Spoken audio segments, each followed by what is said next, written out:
वो हंसी, वो मुस्कुराई और फिर मैडम का मर्डर सेंटर। यह कहानी एक ऐसे खूनी खेल की है जिसका रहस्य बेहद गहरा है। लोग सन्न हैं और पुलिस की गिरफ्त में है एक महिला, एक ऐसी महिला जिसके मर्डर सेंटर की कहानी ने सारे शहर में फैला दी है सनसनी। गीता, दिल दहला देने वाली ये खूनी कहानी इसी नाम से शुरू होती है। गाजियाबाद की रहने वाली गीता एक फिटनेस सेंटर चलाती थी। उसका दावा था कि मोटापे से परेशान लोगों के लिए उसके पास एक अचूक दवा है, ऐसी दवा जिसके प्रयोग से वो कई लोगों को उनके मोटापे से निजात दिला चुकी है, उन्हें स्लिम और छरहरा बना चुकी है। इलाके के लोग गीता का नाम बड़ी इज्जत से लेते थे, उसे मैडम जी कहकर बुलाते थे। लेकिन एक रोज गीता के फिटनेस सेंटर में कुछ ऐसा हुआ कि उसका नाम कत्ल की एक कहानी से जुड़ गया और अब उस कहानी के खुलासे से सारे शहर में फैली है सनसनी।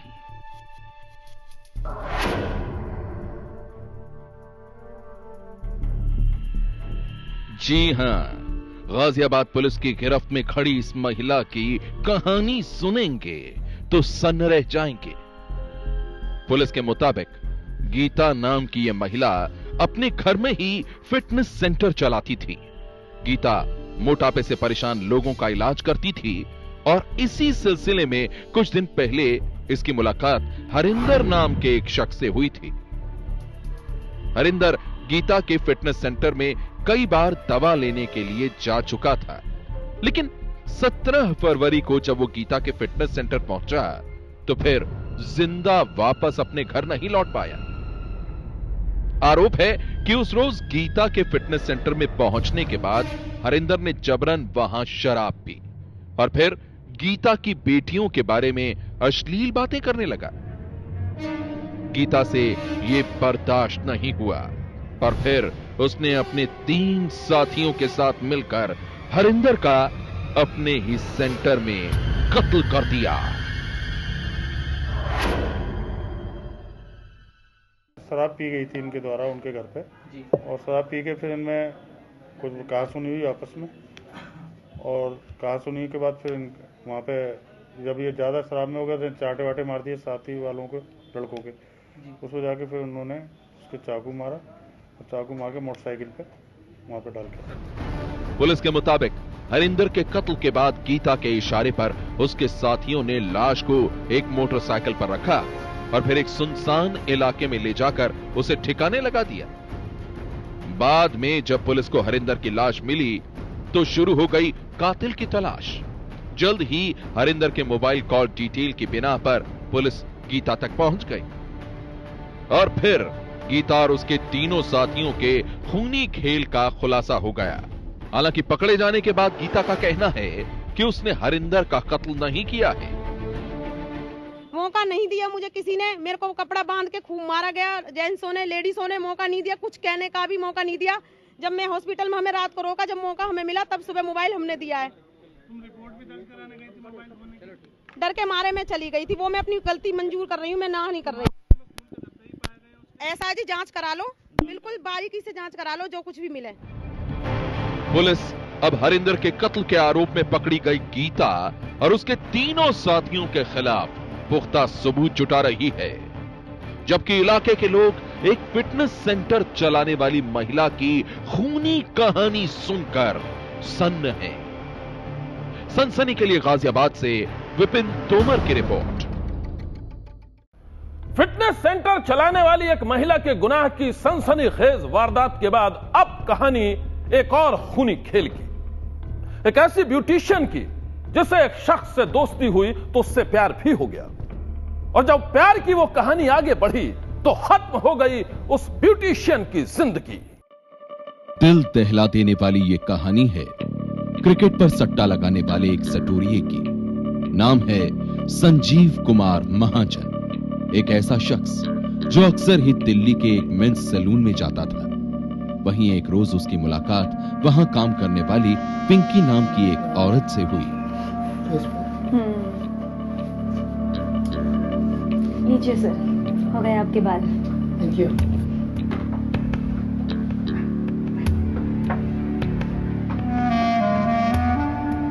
जी सर, बताइए। सिर की मसाज करवानी है, हो जाएगी क्या? हाँ हाँ, क्यों नहीं। आइए प्लीज बैठिए।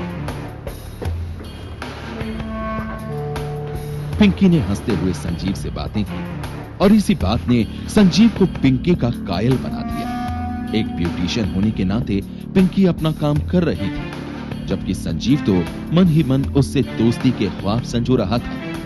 पता ही नहीं चला कब आधा घंटा बीत गया। लीजिए सर, हो गई आपके सर की मसाज। अरे वाह, आपके हाथों में तो सचमुच जादू है। आपने मसाज की और सारी थकान मिट गई।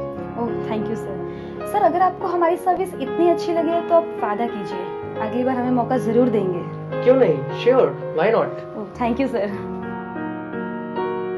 अपने इस वादे के साथ ही संजीव वहां से चला गया, जबकि पिंकी अपने काम में मशगूल हो गई।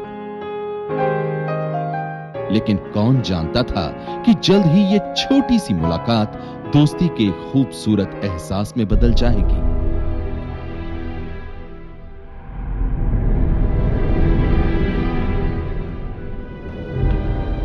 ब्यूटिशियन का काम करने वाली पिंकी अपने काम में मशगूल थी।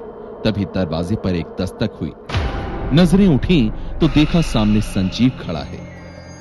ओह वेलकम सर, आप तो अपने वादे के बहुत पक्के निकले। बताइए क्या सेवा करूं मैं आज आपकी?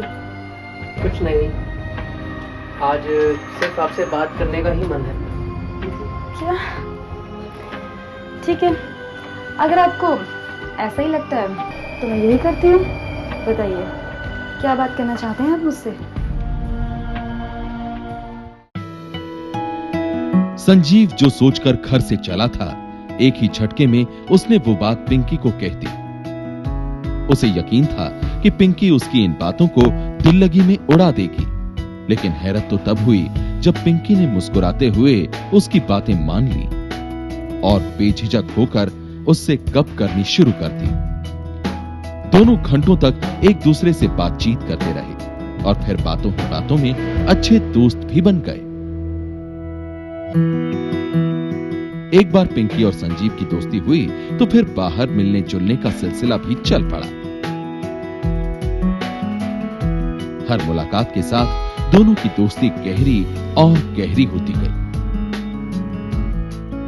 जल्द ही ये रिश्ता मोहब्बत के खूबसूरत एहसास में बदल गया।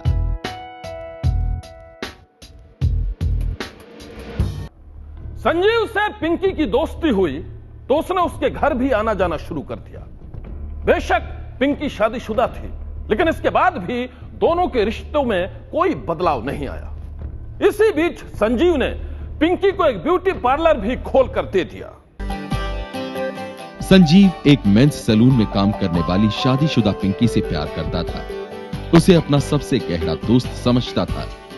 यही वजह थी कि उसने पिंकी की नौकरी छुड़वा दी और फिर उसके लिए एक ब्यूटी पार्लर खोल दिया ताकि पिंकी खुद शुरू कर सके अपना कारोबार। लेकिन संजीव को कहां पता था कि ये दरिया दिली ही उसकी जिंदगी में तूफान खड़ा कर देगा। जिस पिंकी को संजीव दिलो जान से चाहता था, कुछ ही दिनों बाद ही सामने आ गया उसका असली चेहरा। पिंकी बात बात पर संजीव से रुपयों की डिमांड करने लगी। कुछ दिन तक तो संजीव पिंकी की सारी डिमांड पूरी करता रहा,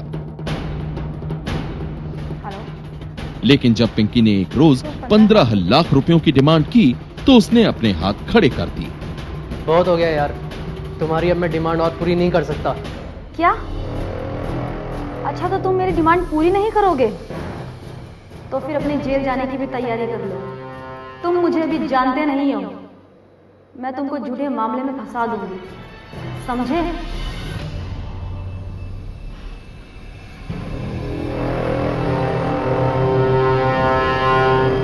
पिंकी की ये धमकी सुनकर तो संजीव के होश ही उड़ गए। उसने कभी ख्वाब में भी न सोचा था कि हमेशा हंस हंस कर बातें करने वाली पिंकी पैसों के लिए इतना गिर सकती है। उसे झूठे मामले में फंसाने की धमकी दे सकती है। संजीव बेहद परेशान था। उसे समझ में आ गया था कि रुपए ऐंठने के लिए ही पिंकी ने उससे खेला है गहरी दोस्ती का नाटक। बड़ी देर तक संजीव सोचता रहा कि वो करे तो क्या करे। आखिरकार काफी सोच विचार के बाद उसे एक रास्ता सूझ ही गया।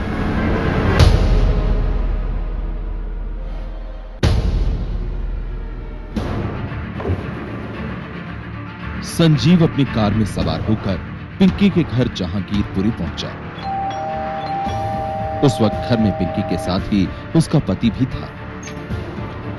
यह देखकर संजीव ने पिंकी और उसके पति को अपनी कार में बैठा लिया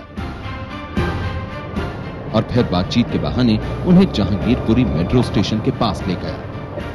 वहां पहुंचते ही संजीव ने पिंकी से कहा, देखो मैं तुम्हारी डिमांड अब पूरी नहीं कर सकता हूँ। क्या? अगर ऐसा ही है ना तो तुम भी सुन लो।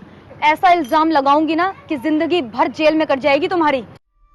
एक बार फिर पिंकी की धमकी सुनकर संजीव गुस्से से आग बबूला हो उठा। आओ देखा न ताओ, उसने पिंकी पर तनातन 3 गोलियां दाग दी।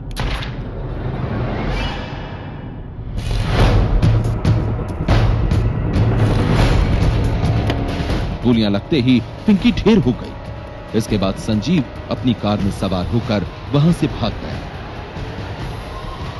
तब से ही संजीव पुलिस के डर से भागा भागा फिर रहा था, लेकिन एक मुखबिर के इत्तला पर आखिरकार पुलिस इस तक पहुंच ही गई।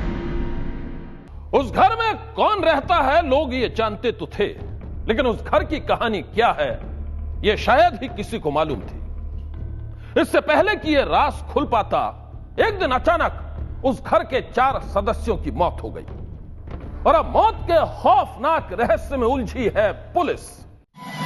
एक घर में 4 मौत और एक खौफनाक राज। बेरहम। सोमवार सुबह दिल्ली के द्वारका के सेक्टर 15 की विकास विहार कॉलोनी में कोहराम मचा था। एक घर के बाहर पुलिस और लोगों की भीड़ जुटी थी।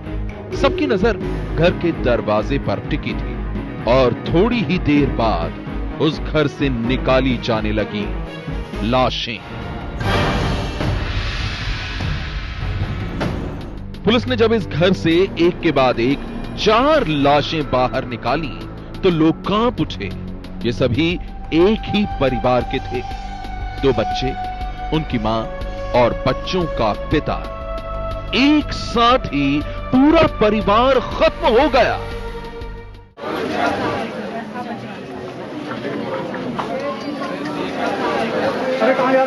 शुरुआती छानबीन में जो कहानी सामने आई है वो बेहद चौंकाने वाली है। कहानी है रविंद्र कनौजिया नाम के इस युवक की, जिसने अपने ही हाथों अपनी पत्नी और 2 मासूम बच्चियों को मौत के घाट उतार दिया। छानबीन में यह बात सामने आई है कि 34 साल के रविंद्र कनौजिया ने बीती रात अपने ही हाथों अपनी पत्नी और 2 मासूम बच्चियों की बेरहमी से हत्या कर दी और इसके बाद उसने खुद फंदे से झूलकर अपनी जान दे दी। मौत के इस खौफनाक मंजर को किसी ने नहीं देखा। मामले का खुलासा सोमवार सुबह हुआ, जब दरवाजे पर दस्तक देने पर भी घर से किसी की आवाज नहीं आई।